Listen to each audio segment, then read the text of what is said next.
There are a lot of federal employees trying to figure out what to do with this delayed resignation offer that's on the table.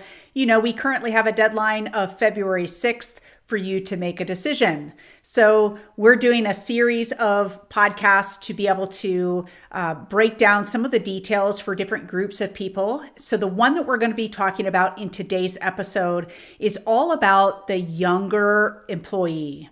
Okay. And that's not to exclude the older employees, but you guys have a little bit of a unique situation that I want to talk about. My name is Kowalik. I am the founder of ProFeds, and welcome to the Fed Impact Podcast, where we offer candid insights on your federal retirement. So if you're new to the show, welcome. Oftentimes we have a lot of folks waiting many, many years into their federal career to be participating in our retirement training and all of that. So we're delighted to have some younger folks joining the ranks and being able to try to figure out what all this really means. So today's episode, we're going to focus on the younger part of the workforce and some of the unique complexities that you guys are facing with respect to this offer, and then what's next to come. So let's talk about full eligibility, okay? So in order to be fully eligible to retire, you need to meet one of three sets of criteria. You only need to meet one of them, but you need to meet both the age and the service year requirement. So the first set is to be at least age 62 with at least 5 years, at least age 60 with at least 20 years, and at least your minimum retirement age, which is somewhere between the age of 55 and 57, depending on the year that you were born. That MRA needs to be coupled with 30 years of service. Okay, so that gives you an idea of what's going to be required. And just given the younger group that we're talking to today, you are pretty far from meeting those rules.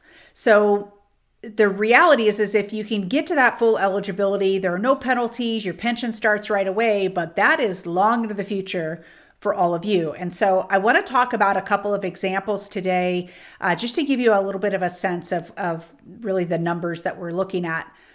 The first example is someone who's age 28 with 5 years of service. So they are in fact vested to be able to draw a pension because they have their 5 years, but know that this pension will not be paid right away. In fact, they are eligible for what we call a deferred pension, meaning they can draw that pension at a much later date. In this case, it's age 62. Okay. Having said that, it is important to recognize that that pension does not come with any of the other benefits that you've been used to having. So for instance, the life insurance and the health insurance that you have through the federal government will go away. The special retirement supplement is that program that kind of looks like Social Security, but it's paid prior to the age of 62. That you will not be eligible for. And here's the deal. The thrift savings plan that you've been contributing to, if you happen to dip into it prior to the age of 59 and a half, you are going to have a 10% early withdrawal penalty on any of that money that you take. Now, if you move it to another type of account, like another 401k or into an individual retirement arrangement, there's no penalty at that point. It's simply when you receive the money to be able to spend it. So there are some pretty big consequences to this decision. Okay. Our next example is an employee who's still 28, but has 4 years of service. So in that case, because that person is not vested, because they don't have at least 5 years of service, there is no pension waiting for them, and there also are no benefits waiting for them, just like in our previous example. Okay, so the question becomes, are you guys targets for a reduction in force when that happens?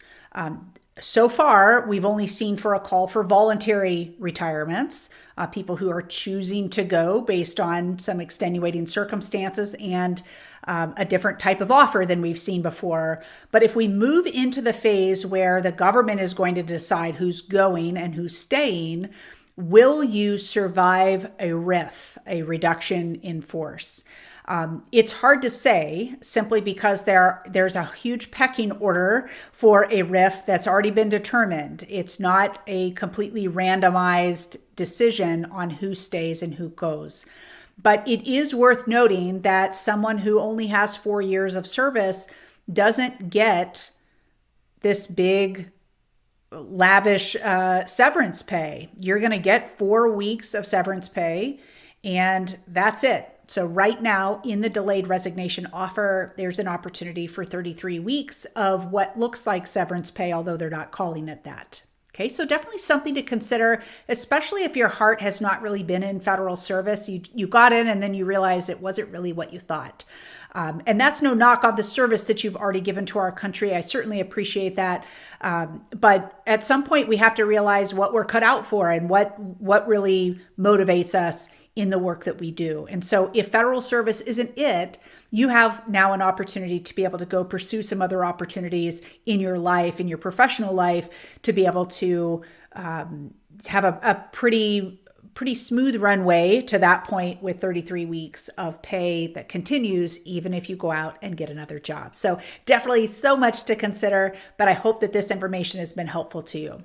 Now, even though you might be on a little bit of the younger side, we would be delighted for us to be connected a little bit more directly versus letting the algorithms play a bigger role. So if you want some direct communication from us regarding how your benefits work, how they're changing with new legislation, and what the next offer might be if you decide not to take this one, you can do so by pulling out your phone and texting the word podcast to the number 224-444-6144, and we will send that right away. So we'll do a little bit of a text exchange and we will be good to go. All right. So of course, wherever you happen to be listening to this podcast, I hope that you'll subscribe so that you're sure not to miss an episode. Thank you all so much for joining us. I hope that this session has been helpful for our younger employees trying to consider what to do with this delayed resignation. Thank you so much. We'll see you next episode.